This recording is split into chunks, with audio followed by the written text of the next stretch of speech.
Assalamu alaikum. Please subscribe our channel and press the bell icon for further videos. السلام علیکم ورحمۃ اللہ وبرکاتہ۔ ان الحمد للہ والصلاۃ والسلام علی رسول اللہ، اما بعد۔ معزز ناظرین، اس رمضان المبارک میں اللہ کے رسول صلی اللہ علیہ وسلم کے زمانے اقدس میں اور ان کے بعد بھی بہت سارے تاریخی واقعات وقوع پذیر ہوئے۔ ان میں سے ایک مشہور واقعہ جنگ بدر کا ہے۔ جنگ بدر کے واقعات بڑے ایمان افروز ہیں، جن کے سننے سے پڑھنے سے ایک مومن کا ایمان تازہ ہو جاتا ہے، ہمت کے جذبات بڑے بلند ہو جاتے ہیں اور مومن کی ایمانی قوت بیدار ہو جاتی ہے، ایمان کے جذبات اپنے عروج کو پہنچ جاتے ہیں۔ تو ان واقعات میں سے وقت کی مناسبت کے پیش نظر آپ حضرات نے جنگ بدر کے واقعات سنے پڑھے، تو آج میں ایک ایسا واقعہ آپ کے سامنے رکھتا ہوں جس واقعے کا تعلق مسلم امہ کے نوجوانوں سے ہے۔ تو آؤ جی میں ان نوجوانوں کو تاریخ کے اس موڑ پہ لے چلتا ہوں۔ تاریخ کا موڑ کون سا ہے؟ بدر کا واقعہ ہے، بدر کا مقام ہے۔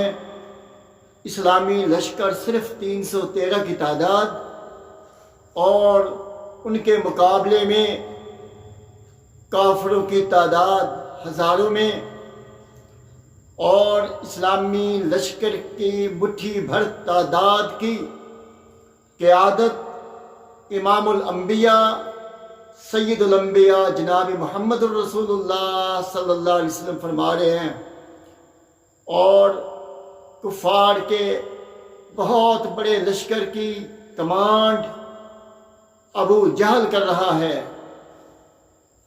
سبحان اللہ، میرے نوجوان نوعمر بچوں، یہ بات میں آپ کے لیے خاص طور پہ بتا رہا ہوں۔ چلیں ہم بدر کے مقام پر، بدر کے میدان میں جا کے دیکھتے ہیں کیا صورتحال ہے۔ سیدنا عبد الرحمن ابن عوف رضی اللہ تعالی عنہ فرماتے ہیں، میں میدان جنگ میں تیار کھڑا ہوں، میں نے دیکھا میرے دائیں طرف بھی ایک نوعمر ٹھہرا ہے اور بائیں طرف بھی ایک نوعمر ٹھہرا ہے، دو نوجوان ٹھہرے ہوئے۔ ایک کا نام معاذ بن عمرو بن جموع، دوسرے کا نام معاذ بن افرا، اور بعض روایات میں معوذ بن افرا بھی آتا ہے۔ وہ کہتے ہیں کہ میں ان کے ساتھ ٹھہرا ہوں، اتنے میں مجھے ان دو نوجوانوں میں سے ایک نوجوان چپکے سے آ کے کہتا ہے، یا عم، اے چچا جان، یہ بتائیے کہ ابو جہل کون سا ہے؟ میں نے کہا تو نے کیا کرنا ہے ابو جہل کو؟ کہتا ہے، چچا جان، میں نے سنا ہے کہ وہ ہمارے رسول کریم صلی اللہ علیہ وسلم کو گالی دیتا ہے، میں سوچ کے آیا ہوں کہ میں جو ہی اس کو دیکھوں گا میں اس کو تہس نہس کر دوں گا۔ اور نوجوانوں دیکھو، مسلم امت کے نوجوان ایسے ہوا کرتے تھے، دین کے جذبے سے سرشار، رسول اللہ کی محبت سے بھرے ہوئے دل، وہ بڑھاپے کا انتظار نہیں کیا کرتے تھے۔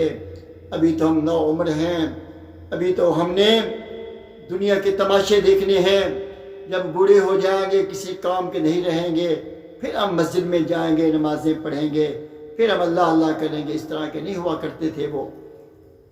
انہوں نے اپنی جوانیاں بھی اللہ کے رسول کے محبت میں نثار کر دی، اپنی سوچیں، اپنی فکرات، اپنا سب کچھ جو ہے وہ رسول اللہ صلی اللہ علیہ وسلم کے قدموں میں قربان کر دیا۔ آج تو ہمارے سامنے بہت سارے لوگوں کی خواہشات ہوتی ہیں، ہم نے جناب اپنے پیروں کو بھی راضی کرنا ہے، ہم نے اپنے مخدوموں کو بھی راضی کرنا ہے، ہم نے مولوی صاحب کا کہنا بھی ماننا ہے، اس کو بھی راضی کرنا ہے، اس کو بھی راضی کرنا ہے۔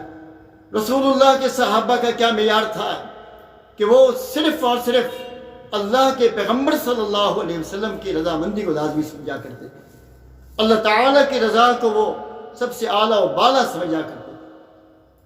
اب جناب وہ وہاں پہ ٹھہرے ہیں کہ ہم نے سنا ہے کہ وہ ہمارے نبی کریم صلی اللہ علیہ وسلم کو گالی دیتا ہے، تو میں نے یہ سوچا کہ میں اس کو تہس نہس کر دوں۔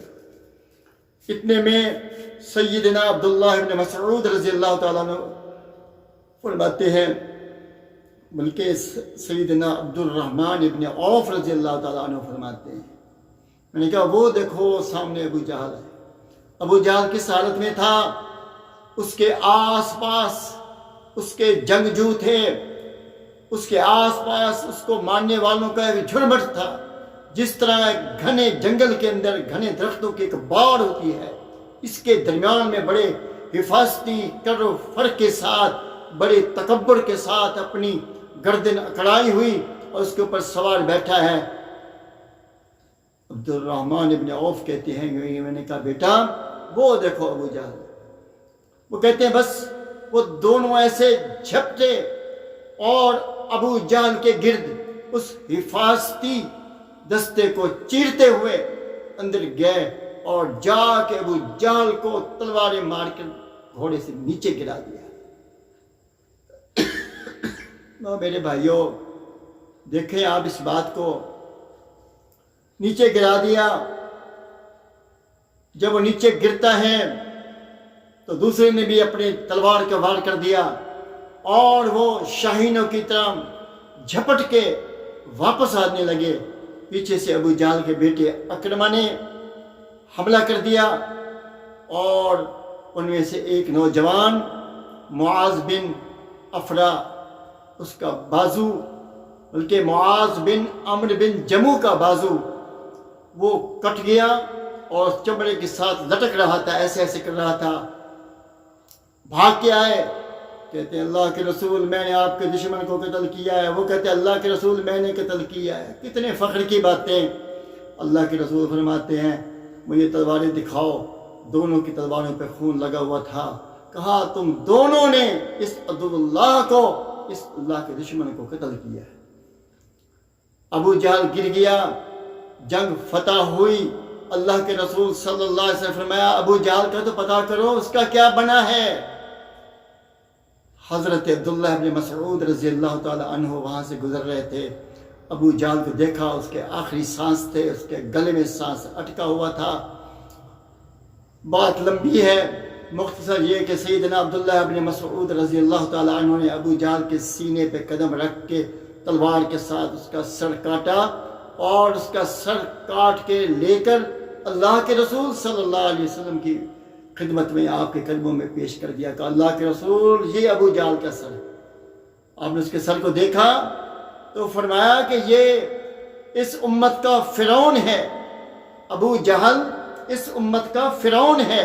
لیکن وہاں بھی انتہائی انکساری کا اللہ کے حمد کا کلمہ کہا، فرمایا اللہ اکبر الحمدللہ الذی صدق وعدہ، اللہ سب سے بڑا ہے، اللہ اکبر، اللہ سب سے بڑا ہے، سب تعریف اس ذات کے لیے صادق وعدہ جس نے اپنا وعدہ سچا کر دیا، ونصر عبدہ اپنے بندے کی مدد کی، وہزم الاحزاب وحدہ اور اس اکیلے وحدہ لا شریک رب نے پورے کافروں کے گروہ کو شکست دی۔ سبحان اللہ سبحان اللہ۔ یہ جنگ بدر کا ایک واقعہ میں نے آپ کے سامنے عرض کیا ہے۔ یہ نوجوانوں کے کردار کو واضح کرنے کے لیے میں نے یہ بات آپ کے سامنے عرض کی ہے کہ نوجوانوں تمہارا کردار یہ ہے کہ تم اللہ کے نبی صلی اللہ علیہ وسلم کے غلام ہو، ان سے سچی محبت کرنے والے ہو، ان کے حکم پر اپنی جانیں قربان کرنے والے ہو۔ خالی بدر کے واقعے سن سن کر، جھوم جھوم کر وقت نہ گزاریے، اس سے سبق حاصل کیجئے۔ نوجوانوں، تمہاری کامیابی، تمہاری ترقی یہ نہیں کہ تم ملک سے باہر چلے جاؤ، تم امریکہ میں رہ کر، تم انگلینڈ میں رہ کر، جرمنی میں رہ کر، پتہ نہیں کون سے ملک میں رہ کر دنیا کی ترقی ہی صرف کرتے چلے جاؤ۔ تمہیں شریعت محمدیہ کا پتہ ہی نہ ہو، تمہیں قرآن کا پتہ ہی نہ ہو، تمہیں توحید کا پتہ ہی نہ ہو، محمد مصطفیٰ صلی اللہ علیہ وسلم کی تعلیمات کا تمہیں پتہ ہی نہ ہو، اس تعلیم کو کیا کرو گے؟ یہ تعلیم تمہیں قبر کے عذاب سے نہیں بچائے گی۔ تو آئیے، تمہارے لیے اس دنیا کے نوجوان آئیڈیل نہیں ہیں، وہ نوجوان آئیڈیل ہیں جنہوں نے اللہ کے رسول کے دشمن کو قتل کیا تھا، جو اللہ کے حکم سے، اللہ کے نبی سے محبت کرنے والے تھے۔ وہ ان نوجوانوں کو کردار تھا، وہ بلیئرڈ گیموں پر، لوڈو پہ، تاش پہ، جوؤں میں، اس چیزوں پر اپنے وقت کو ضائع نہیں کیا کرتے تھے۔ وہ اللہ کے رسول سے دین سیکھا کرتے تھے، وہ دین کی تعلیمات لیتے تھے، وہ قرآن کی تعلیمات لیتے تھے۔ تو نوجوانوں، تمہارے ساتھ اسلام کا بڑا تعلق ہے، اسلام کے عروج کا، اسلام کی ترقی کا تمہارے ساتھ بڑا تعلق ہے۔ اپنے کردار کو صالح بناؤ، دین اسلام، اس کی نصرت کے لیے، ملک پاکستان کے استحکام کے لیے تمہاری خدمات، تمہارے خلوص، تمہاری عبادات، تمہاری دعائیں، تمہاری شب بیداری، تمہارے عقیدوں کی درستگی، تمہاری دین کے ساتھ وابستگی کی بڑی اشد ضرورت ہے۔ تو میں نے یہ آپ کے سامنے یہی درخواست رکھنی ہے اور یہی عرض کرنی تھی۔ اللہ تعالی ہم سب کو عمل کی توفیق عطا فرمائے۔